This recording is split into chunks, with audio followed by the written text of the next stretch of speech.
అందరికీ నమస్కారం. నేను రమ. ఈ రోజు మనతో ఉన్నారు ప్రముఖ ఆధ్యాత్మికవేత్త, జ్యోతిష్య పండితులు, దత్తాత్రేయ గణపతి ఉపాసకులు మరియు అమ్మవారి సేవకులు బ్రహ్మశ్రీ మురళీధర్ శర్మ గురువు గారు ఉన్నారు. మాట్లాడతాం. నమస్కారం గురుగారు. మహాదేవ. గురుగారు, జనరల్ గా మనకి ఇంట్లో ఏదైనా ప్రాబ్లం వచ్చి అనుకున్న పనులు అవ్వకపోయినా, హెల్త్ బాగాలేకపోయినా, ఏదో ఎవరో చేశారు, నరదిస్తుంది, ఇంట్లో దృష్టి దోషాలు ఉన్నాయి అంటారు, మన గురించి ఎవరన్నా చెడుగా చెప్తున్నారు, శత్రువులు ఎక్కువైపోరు, ఇట్లా అనుకుంటూ ఉంటారు. అంటే నరదిష్టి శత్రువులు ఉన్నారని మనమే అంతర్గతంగా అనుకోవడమే తప్ప, మనకి నిజంగా ఇంట్లో ఏదో నరదిష్టి ఉంది, మన మీద ఏదో ప్రయోగాలు జరుగుతున్నాయి, మనకి శత్రువులు ఉన్నారు మనకి ఎలా తెలుస్తుంది? అప్పుడు కదా నిజమైన పరిహారం జరుగుతుంది మనకి. అంటే మనకి క్లారిటీ ఎలా వస్తుంది గురుగారు? తప్పకుండా అమ్మా. ఇప్పుడు నిద్ర వచ్చే ముందు సంకేతాలు ఏముంటాయి? తేపులు రావడం, కళ్ళంతా మత్తుగా అనిపిస్తుంది. సో అదొక సంకేతం. ఆకలి అవుతుంది అని అనుకునేటువంటి దాంట్లో ఎలాంటిది? చిరాకు అనిపించడం కానీ, ఎంత కడుపులో ఎలుకలు పరిగెత్తడం కానీ, ఇది ఒక సంకేతం. అదే విధంగా ఒక మొబైల్ స్విచ్ ఆఫ్ అయిపోతుంది అనగా అది పవర్ సేవింగ్ మోడ్ అడుగుతుంది, లేదా ఒక బ్యాటరీ ఆఫ్ అయిపోతుంది అనగా అది బ్లింక్ అవుతూ ఉంటుంది. ఇవన్నీ సంకేతాలు. అలాగే మన జీవితంలో మనకు నరదృష్టి ఉన్నది, శత్రు బాధ ఉన్నది, దృష్టి దోషం ఉన్నది అని తెలిపేటువంటి కొన్ని సంకేతాలు ఉన్నాయి. ఆ సంకేతాలను మనము తెలుసుకునే ప్రయత్నం చేద్దాం.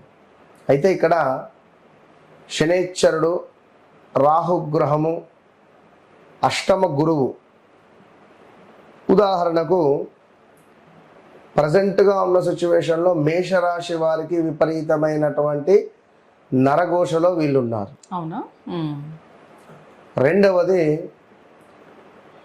ప్రజెంట్ వృషభ రాశి వారికి కూడా వా వి ఊ వే అక్షరాలతో పేర్లు కలిగినటువంటి వారికి ఒక 5-6 నెలల నుండి చాలా చెడు దృష్టి, ఏ పని ముందుకు సాగక ఇబ్బందులు పడుతూ ఉన్నారు వీరు.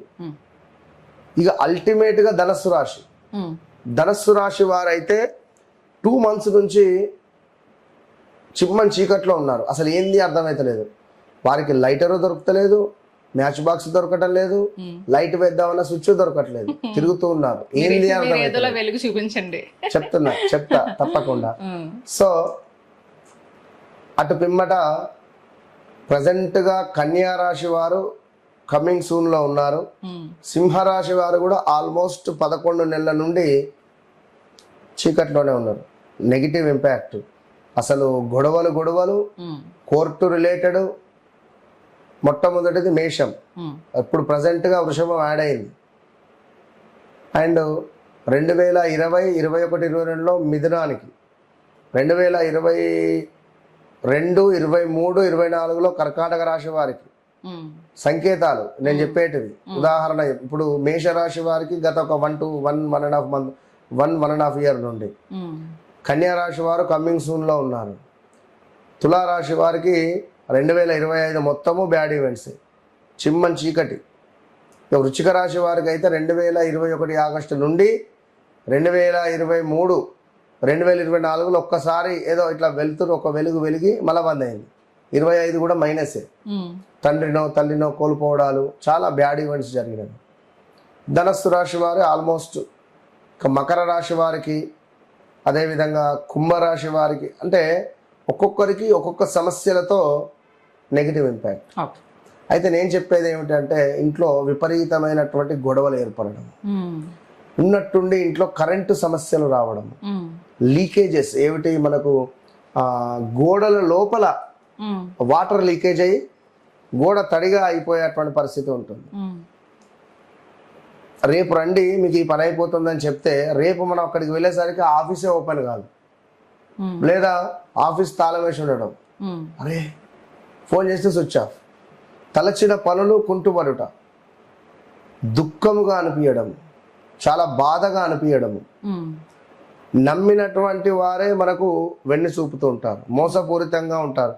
మనతో అన్నయ్య బాగున్నావా, అక్కయ్య బాగున్నారా అంటారు, మన గురించి చెడుగా చెప్తారు.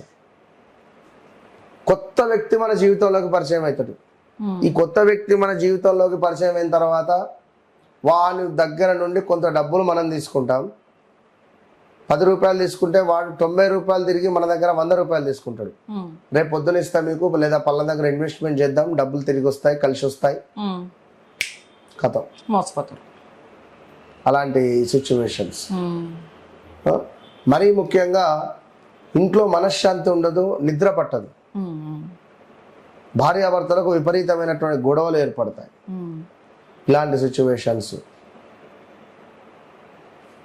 అదేవిధంగా కొంతమేర ఉద్యోగంలో ఆల్ ఆఫ్ సడన్గా మనల్ని తీసేయడాలు, లేదా మనపై చెడుగా పుకార్లు చెప్పడాలు, ఇంట్లో గుమ్మడికాయ కుళ్ళిపోవడాలు, ఇంటి ముందు కుక్క తేపుగా ఏడవడం, పెంపుడు జంతువులు మరణించడాలు, ఇంట్లో ఉండేటువంటి చెట్లు ఎండిపోవడాలు తులసి మొక్కతో సహా. అదేవిధంగా నెగిటివ్ ఫీలింగ్ కలుగుతుంటుంది, మనకే గుండె దడగా కొట్టుకుంటుంది, అగులు పుగులుగా గుండె ఏదో దడగా. సో ఇలాంటి సిచ్యువేషన్స్ చాలా ఉంటాయి. ఇంకా నేను చెప్పింది 0.1%, అంతేనా? ఇంకా 100% చాలా ఉన్నాయి. సో మరి వీళ్ళకి ఏమైనా పరిహారాలు ఉంటాయి? పరిహారాలంటే నడిచేటువంటి దశ అంతర్దశలే అమ్మ. ఖచ్చితంగా వ్యక్తిగత జాతక రీత్యా నడిచే దశ అంతర్దశలను మనం ఖచ్చితంగా చూసుకోవాలి. చూసుకుంటేనే మంచి అద్భుతమైనటువంటి రిజల్ట్ కనబడుతుంది, దాని నుంచి బయటపడవచ్చు. ఖచ్చితంగా. ఇక మళ్ళీ ఇంకొకటి ఇక్కడ మానసిక వేదన తక్కువ ఏం కాదు.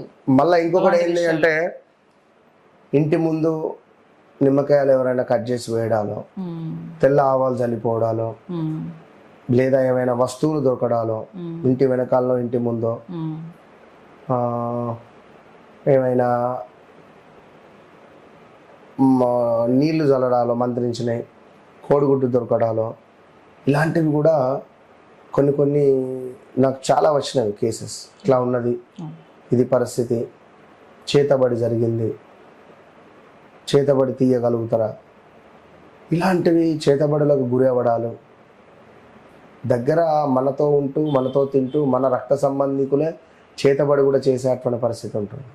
ఎవరినే నమ్మలేకపోతున్నాం ఈ రోజుల్లో. సో ఇలాంటి సందర్భాలలో ఖచ్చితంగా వ్యక్తిగత జాతకం కానీ, మనిషి ఫోటో కానీ, ఆ మనిషికి సంబంధించినటువంటి మాట మనం విన్నా కూడా ఎంతో కొంత మనం సహాయం చేసేటువంటి విద్య అయితే మన దగ్గర ఉంది. ఇది మాత్రం చాలా డేంజరస్ కదా గురుగారు ఇవన్నీ. ఖచ్చితంగా అయితే మనం ఖచ్చితంగా పర్సనల్గా ఇది తీసుకొని ఒక ఛాలెంజింగ్గా తీసుకొని చేయాల్సింది, మన లైఫ్ నిలబెట్టాల్సింది, అంతే కదా. కనుక సో ఏది ఏమైనప్పటికీ కూడా ఈ విధంగా ఉండేటువంటి వారు ఏం చేస్తారు అంటే, ఇంట్లో రాగి పుల్లలు అవసరం. రెండవది కుంకుమ కలిపినటువంటి అక్షితలు. మూడవది గుగ్గిలం. నాలుగవది నల్ల నువ్వులు. ఐదవది తెల్ల ఆవాలు. వీటన్నింటినీ కూడా చక్కగా మనము రెడీ చేసి పెట్టుకొని ఒక మట్టి చిప్పలో బొగ్గులను వేసి చక్కగా వాటిని మంచిగా బొగ్గులు ఎర్రగా అయిన తర్వాత, బొగ్గులు అంటే ఇవే ఈ రావి పుల్లలనే వేసి చక్కగా ఒక చుక్క నెయ్యి వేసి మొత్తం కాల్చిన తర్వాత అవి బొగ్గులుగా మారుతాయి. లేదా మనకు అవి ఎర్రగా అయిన తర్వాత వాటిలో ఇవన్నీ వేయాలి, ఒక్కొక్కటి నేను చెప్పినటువంటి ఇవన్నీ వస్తువులు వేసి ఇంట్లో ధూపంగా చేసుకోవాలి. వేయడం ద్వారా 100కు 35% పాస్ మార్కులు. ఎవరైతే చేతబడికి గురవుతారో, ఎవరైతే ప్రయోగాలకు గురవుతారో వారికి జన్మలో కూడా తక్కువ కాదుగా, కానీ ఉన్నన్ని రోజులు మనం చేసుకుంటూ ఉండాలి. అట్లా మీరు అన్నట్టుగా మనం చెప్పినవి చాలా తక్కువ. చాలా ఇలాంటి రకరకాల ప్రాబ్లమ్స్తో ఎంతోమంది ఇబ్బంది పడుతున్నారు. ఖచ్చితంగా అంటే మీరు అన్ని విషయాలు క్లియర్ చేస్తారు అందరికి, ఇలాంటి విషయాలు కూడా చేస్తారు కదా గురుగారు. ఖచ్చితంగా నేను ఒక్కటే చెప్తున్నా, ఏదేమైనా నిజంగా ఇలాంటి విషయాలు బయటపడడం అంటే మామూలు విషయం కాదు. మీరు అన్నట్టు లైఫ్ ఇచ్చినట్టే. ఖచ్చితంగా అమ్మవారి అనుగ్రహం. మన దగ్గర ఉన్న విద్య అంతకు మించి, కానీ మనం ఏది ఉన్నదో అదే చెప్తాం అంతే. సో మళ్ళీ చెప్తున్నా, నన్ను కలవక ముందు నన్ను కలిసిన తర్వాత నా ట్యాగ్ లైన్ ఇదే. ఎందుకంటే నా విద్య మీద నాకు నమ్మకం ఉంది అంతే. అమ్మవారి అనుగ్రహం కూడా పైగా. నమస్తే గురు. మహోదయం.